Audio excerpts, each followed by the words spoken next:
Chers auditeurs, Dear listeners, bonjour. welcome to Comme d'Archi Podcast Season 7. Saison 7, dans le monde fascinant des architectes. And in the architectural projects. Je suis Anne-Charlotte Deponte, passionnée d'architecture et docteur des universités en histoire de l'archi. I am one of the spokespersons of Anne-Charlotte, who is a PhD in architecture history. Merci. Thank you D'être avec moi aujourd'hui. to be with us today. Et And maintenant, now, lundi en français, place au talent. and Wednesday, let's talk projects. In English, of course. Bienvenue dans Comme d'Archi.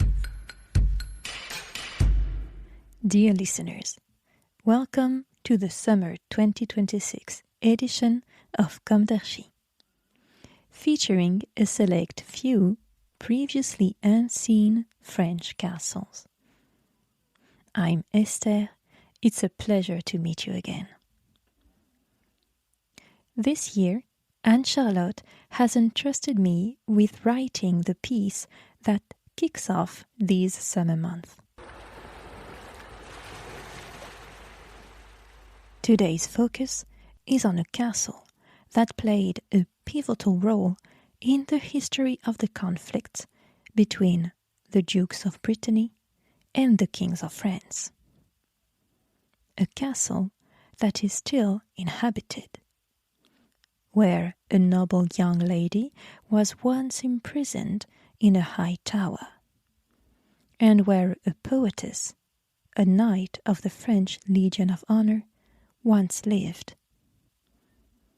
Finally, a castle that could have existed nowhere else but in Brittany, a land of religion, traditions and mysticism, which has always been wide open to the seas, and yet unaltered in its own character.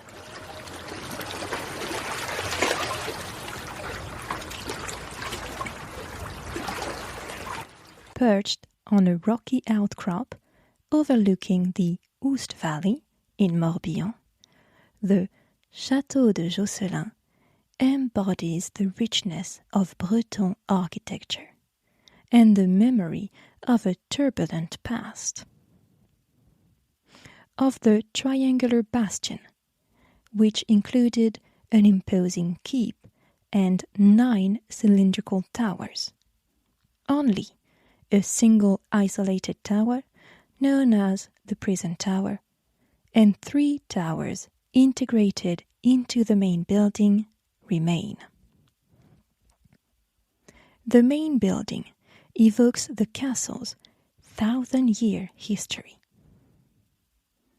The west façade, which reflects in the waters of the Oust, bears witness to Olivier de Clisson, the builder of the medieval castle. On the east façade, the intricate granite detailing recalls Jean II de Rohan, builder of the Renaissance residence.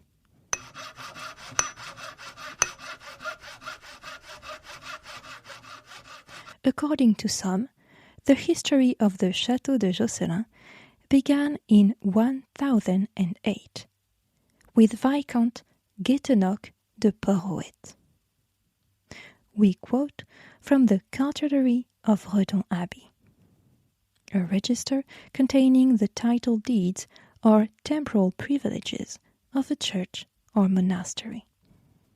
With the world still flourishing and the faith alive, a man of great nobility and profound wisdom, Guétenoc, Viscount of Châteautreux, wishing to relocate his castle, went to the Monastery of Christ in Redon and sought the monks' council to determine on what day, at what hour, and upon what foundations he should build his castle.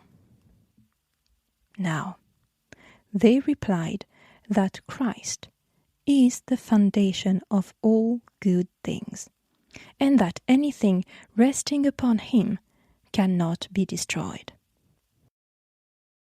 The following Sunday, at the first hour, the proconsul drove the first stake for the construction of his castle." End of quote. He named it after his son, Josselin. According to other sources, it was in 1116 that Alain, the third son of the Viscount of Port-Rohan, laid the foundations of the castle at this place called Rohan. Shortly thereafter, around 1170, the wooden fortress was destroyed by Henry II Plantagenet, King of England, who coveted the Duchy of Brittany. It was still independent from the Kingdom of France. Just 3 years later, the castle was rebuilt by the new Viscount of Port-Rohan, Eudes II, an ally of the King of France. 2 centuries later, in 1370, Olivier de Clisson, the future Constable of the Kingdom of France, and the new owner, rebuilt most of the castle, transforming the building into a bastion, much to the chagrin of the Dukes of Brittany. He had dry moats dug, high walls built, and added a keep and towers with walls nearly 4 meters thick.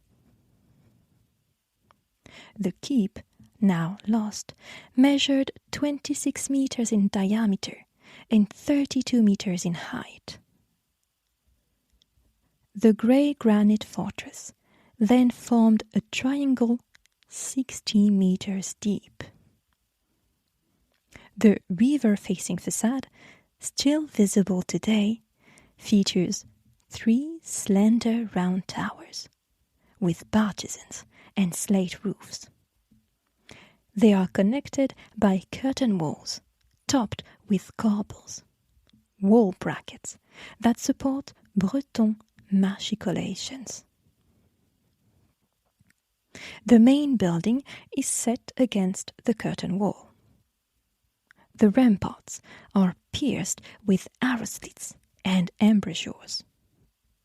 They proved very useful to Olivier de Clisson, who was besieged in Josselin in 1393 by Jean IV, Duke of Brittany.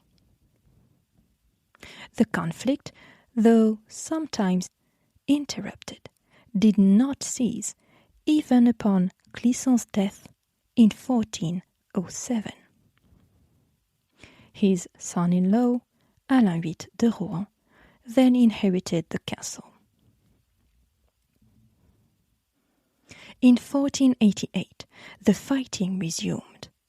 François II, Duke of Brittany, had part of the bastion's defences dismantled, after one of his captains had captured it. Between 1495 and 1510, under the direction of Jean II de Rohan, the medieval fortress was rebuilt in the flamboyant Gothic style. The main building remains intact today, as does the isolated tower known as the Prison Tower, where Jean II's sister was imprisoned in October 1478. The episode is recounted by Hervé du Halgouët in Au pays de Josselin, Souvenirs du passé et du présent. Renée de Kéradreux, the same age as Catherine de Rohan, Jean II's sister, fell in love with her. She returned his love, and the young couple were united in a secret marriage.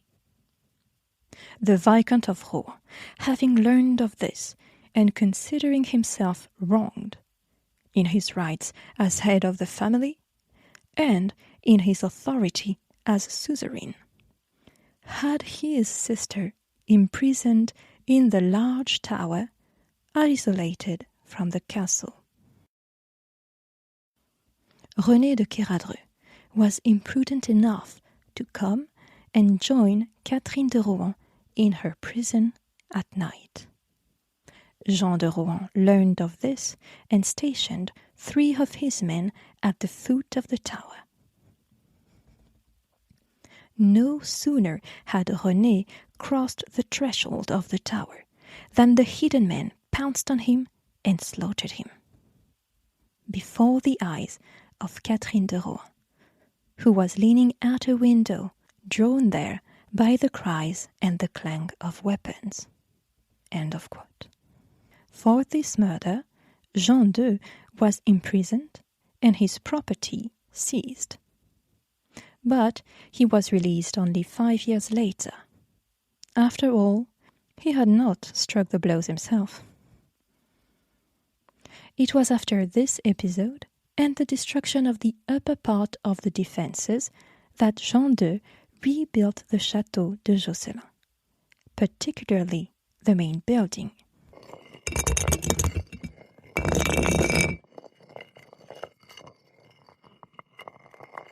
The simplicity of its east wall, facing the courtyard, contrasts with its tall dormer windows, featuring cross-mullions and pinnacles, hallmarks of the flamboyant Gothic style. These are richly carved and are what make the castle famous, as is the lace-like granite balustrade that joins them. The windows and doors on the ground floor are soberly crowned with low ogee arches. 2 doors, side by side, lead to the main double-flight staircase, one of the oldest in France. Pinnacles, carved patterns, fleur-de-lis, stylized ermine, arabesqued, the Rohan motto, and crowned A's are featured in the stone carvings. The historian Roger Grand, though refuted by the Rohan family, offers an intriguing explanation for the sculptures of the crowned A's. These were understood to be the personal crest of Jean II until the 19th century, when it was suggested that the A's, surmounted by the ducal crown, might be dedicated to Anne, Duchess of Brittany. Indeed, this was the era when the House of Rohan reached the height of its power, and marrying Anne meant inheriting Brittany.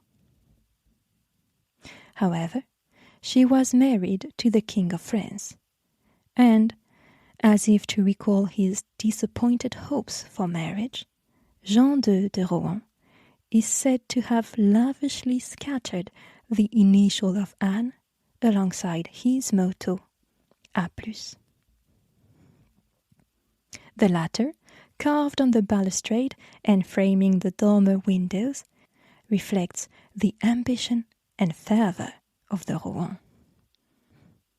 Indeed, it means without more, without superior. Will we ever know Jean II's true intent? A personal symbol or a reminder of his aspirations? In any case, the refinement and harmony of this façade bear witness to the genius of the craftsman. At the crossroads between the Middle Ages and the Renaissance, the Duchy of Brittany and the Kingdom of France. During the Renaissance, many fortified castles were converted into palaces. But this one, although rebuilt in the style of the time, remained fortified and defendable. It was accessed via a drawbridge. An underground passage allowed for escape to the Nantes-Brest Canal, which leads to the sea. The fortress of Josselin held firm until the wars of religion in the 17th century.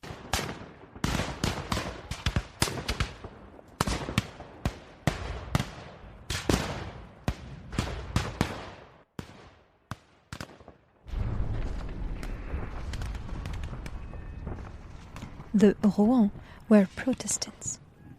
Henri II de Rohan led the Huguenot rebellions, also known as the Wars of Monsieur de Rohan. In retaliation, Cardinal Richelieu ordered the destruction of the fortress of Josselin.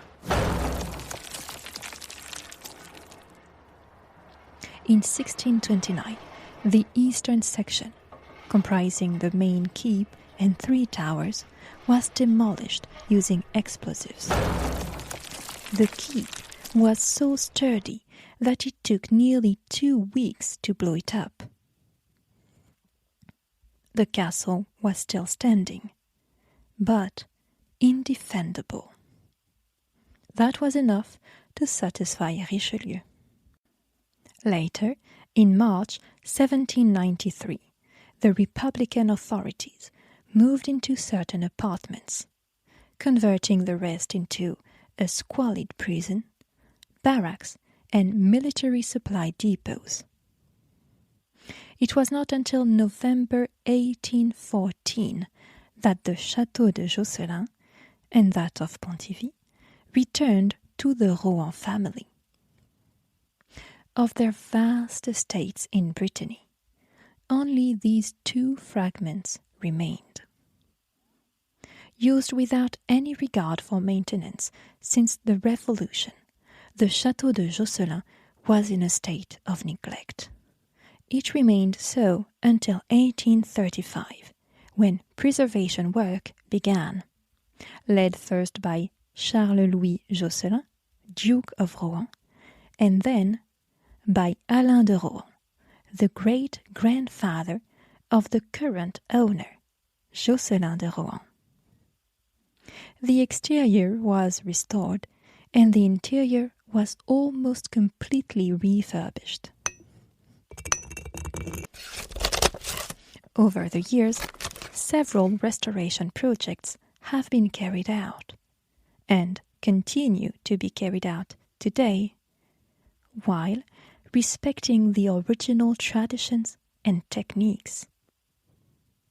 The interiors, grand main hall, armory, have retained their ribbed vaults and painted, coffered ceilings. The rooms are furnished with 18th and 19th century pieces, including antique tapestries and carved wooden furniture. The castle's gardens were laid out between the 19th and 20th centuries. On the terrace, bordered by carved balustrades, the French formal garden follows the outline of the old ramparts and hints at the location of the vanished towers. The moat has been redesigned as an English landscape garden. Today, the Château de Josselin is a private residence, still inhabited by the Rohan family. The ground floor rooms, the Renaissance façade, and the landscaped gardens are open to the public. Visitors can also explore a doll museum, considered the largest private collection of dolls and toys in France, with nearly 5,000 pieces. This collection was started by Herminie de Rohan, a poet of the Belle Époque and a knight of the Legion of Honor. This remarkable woman was known for her literary salon. Her costume balls were so famous that they are mentioned in Marcel Proust's Swann's Way. But more than that, when World War I was to take her eldest son, she turned her home into a military hospital and devoted herself to caring for the wounded. For this, she was named a Knight of the Legion of Honor. Let us part on Herminie's very word, an excerpt from her poem L'Esprit des Pierres, The Spirit of the Stones, published in her collection Souffle d'Océan in 1911.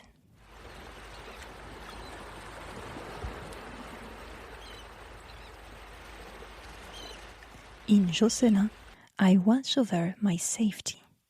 I make a lot of noise, but never show myself.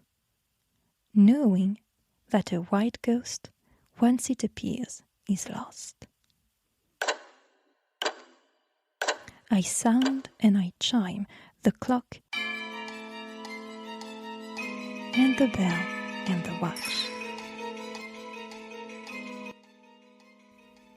Dear listeners, thank you for tuning in. Come back next week for new adventures. Until then, take care. Goodbye.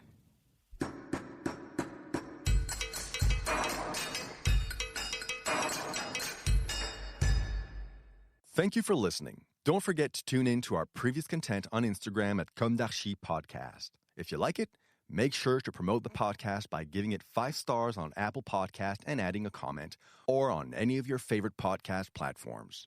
And don't forget to subscribe and listen to all of our episodes for free. See you soon, and until then, take care of yourself.